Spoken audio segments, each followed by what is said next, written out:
So today I have two fundamental truths for you. The first is that men's perfect women is an object. A man perfect woman is an object. What do you have to say about it? Do you agree with it or not?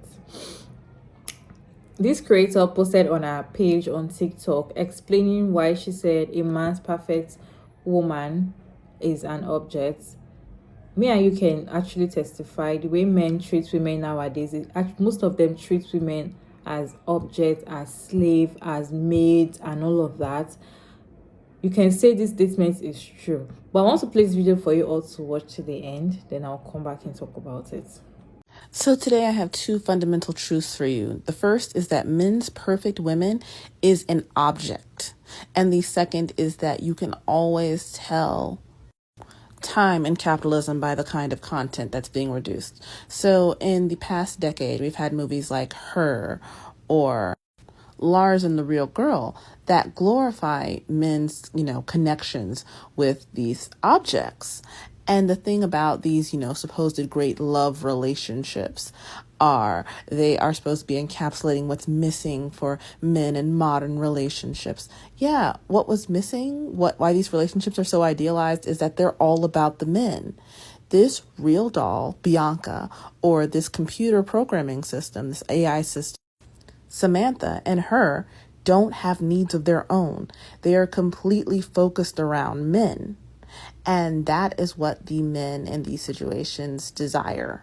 Literally, the whole town is all about the Ryan Gosling character's mental development and emotional protection. Oh, well, what does he need? What does he want? The whole town is acting as his fluffer, basically, by acting like this doll is real so he can, get over his mother's death. And this is what men want, just this constant influx of emotional hand-holding where everybody else does all of the work and they do nothing. And that's their personal, perfect relationship conception. And you may think to yourself, oh, it's just TV or it's just media, but it's not, because now in 2023, it's real life. Now men are being sold these AI experiences. Look, this woman is over sexualized and all she wants to do is solve his problems. Hey, babe, you up right now? You want to talk? Like, it's all about you. It's all about your problems. I don't exist except to service you. And this is a model that, based on the media that these men consume, they feel entitled to. They feel like this ought to be their reality. This is what they're looking for in a relationship. Someone who is entirely centered around their well-being, whether that is emotional, whether it's sexual, whether it is any other kind of configuration. I mean, you see it all the time in real life. This is why men are consistently falling for S workers, for online phone workers, strippers, any kind of relationship where the woman is compartmentalized and it's never about her. It's only an idealized connection where it's all about the man, his feelings, his emotions, his whatever. The guy is quick to quote unquote fall in love. This is my ideal. Oh, I love you so much. We have the greatest relationship, because in his mind, the ideal is a relationship that's all about him. And it can also happen in non-sexualized things, like with a work colleague. He has no responsibility towards his work colleague. She's not going to ask him to pay any bills or do any chores. So he's like, I love you so much. Like and follow for more. Hey, beautiful people. How are you all doing today? Welcome back to another video. My name is Maria Davis. Okay, so in today's video, we're talking about men. Perfect woman is an object. Is it that you agree or you disagree? And yeah, from the explanation from the video we just watched, you can see that, in short, even without the video, the way the expectation men want from women, you can tell that they want somebody to take care of them perfectly. They want you to be able to, I don't even know how to put it in words, like, let's just use the word object. They want you to a slave. They want you to do everything, to bend your knees for them, to do everything to be able to make them happy. This is what I want. This is what I want you to do. They want a woman to be able to do that. They want to be able to tell the woman to sit down here and the woman should be able to sit down there. That's kind of woman they want. They don't want woman that is even making money more than them. They don't even want woman that's successful more than them. They don't want a woman that can have an opinion. these are the videos that I've been bringing. You can see the way some men are actually, the way their brain works is just somehow, and it shows now that their perfect women is an object. It's supposed to be an object, and we women, we are not an object. So definitely we are not even perfect for them. Let me know your thought down in the comment section. I have interesting stitches to share with you, so at the end of all the stitches I will share my opinion. AI system. Samantha and her don't have needs of their own. This is a really interesting video, and I strongly suggest that you guys go back and watch the entire thing. But something that I have learned as a former phone sex actress, and something that all sex workers know, is that the fastest way to mess up your money is to go from being a fantasy to the reality. Basically, when you become too much of a real person and you start interjecting your own life, or worse, your own problems, into your relationships and your dialogue with your clients, and you shatter the illusion of the fantasy that they have created in their minds, or the fantasy that you have helped create, that is the fastest way to turn them off. Because for these men, you exist not as a person, but a vessel to project their fantasies, their desires, or just someone to bring them a sense of comfort and calm. However, if you are in a relationship with a man and you see this going long term, the worst thing that you could do is to project this illusion that you're here to cater to him, to be his helpmate, to be his peace, with no desire for yourself other than making the relationship work.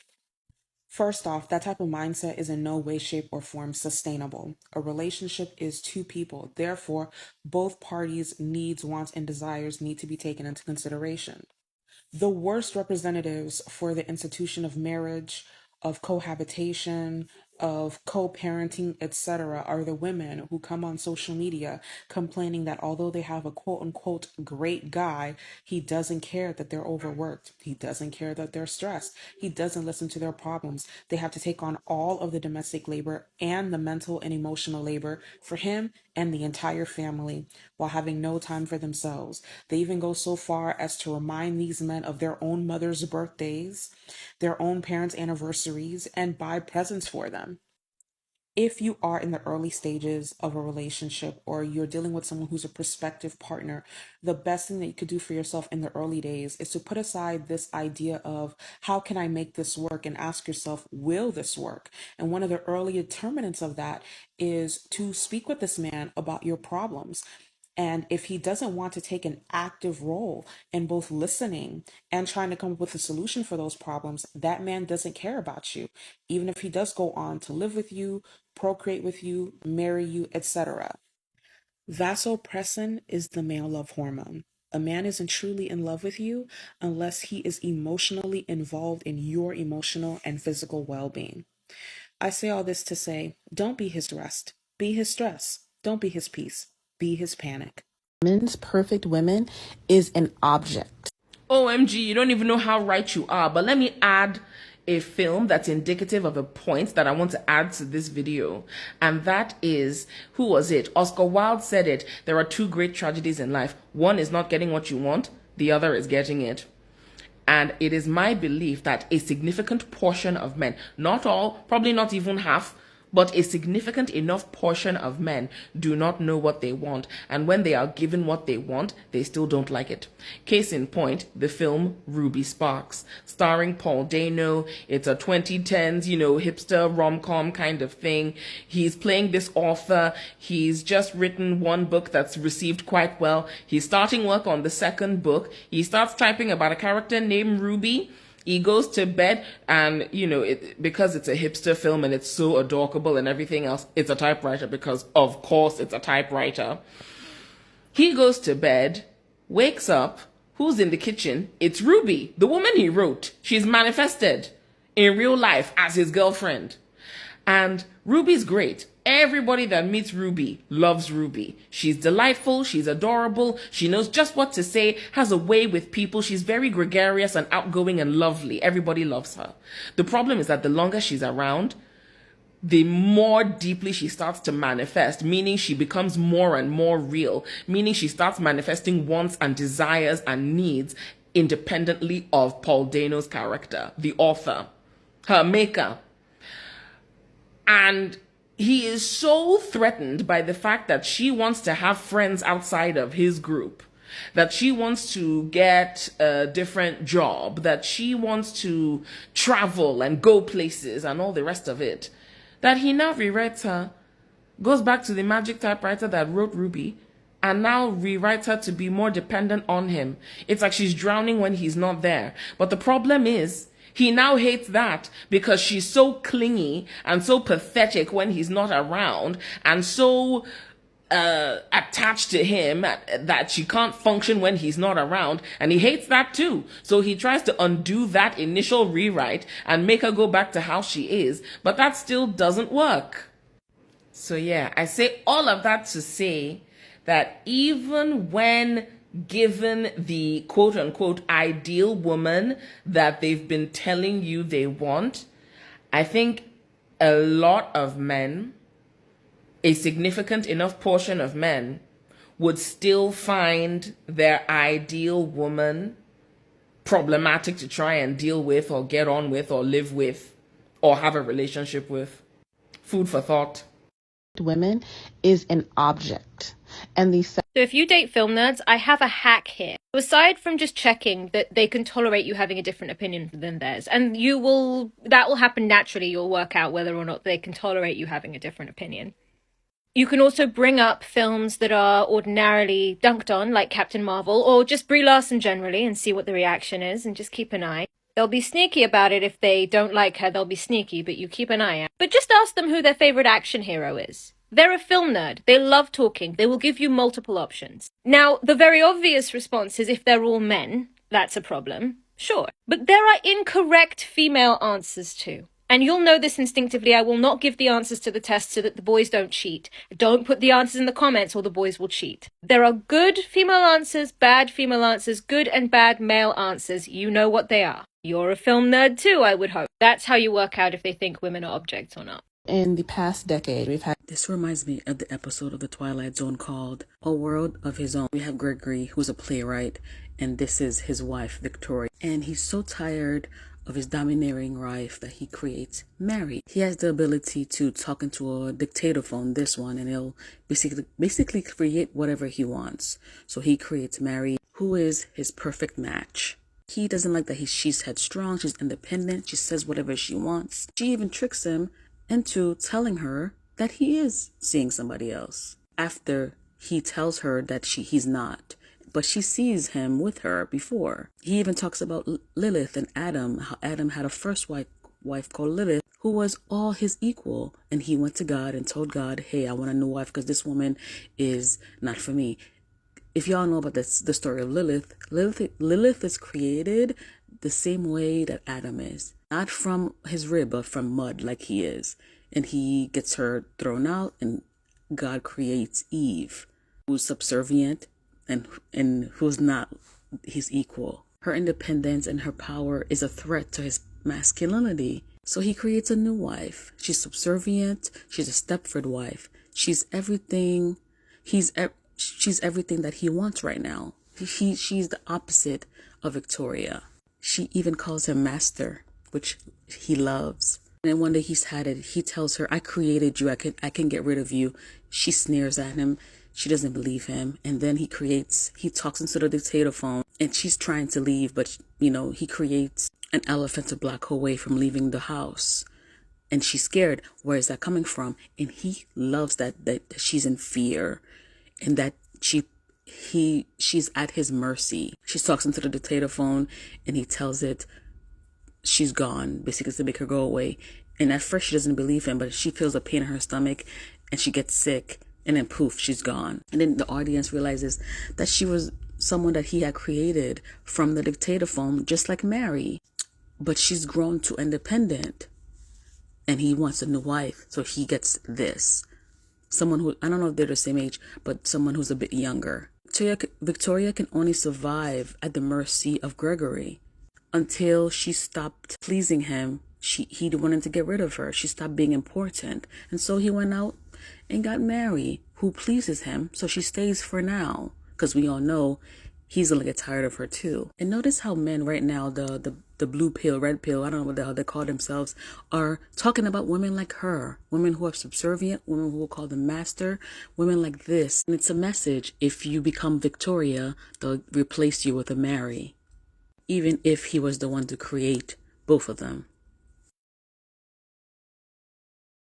If you're still here, definitely enjoying this video. Don't forget to like, put down your thoughts and opinions down in the comment section. And you can also share it wherever might find it helpful. So now, the funny thing now is, these men, they want a woman that will please them, do everything they want. And when they finally find that woman that does everything, they start complaining. Oh, you're calling me too much. Oh, you are too clingy. You don't allow me to go out. You're calling me more than 20 times a day. You know? But if the woman is not doing that, is a problem. If she does it, she's doing it too much.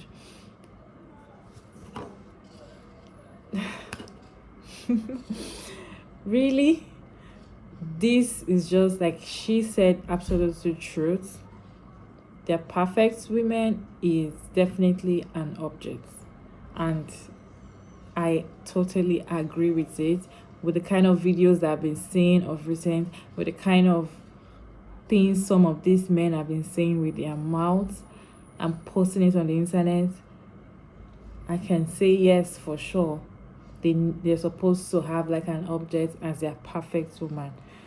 That is why they will definitely have issues with women that stand up for their fundamental rights, women that are independent, women that decide to speak up and look after themselves, take care of themselves.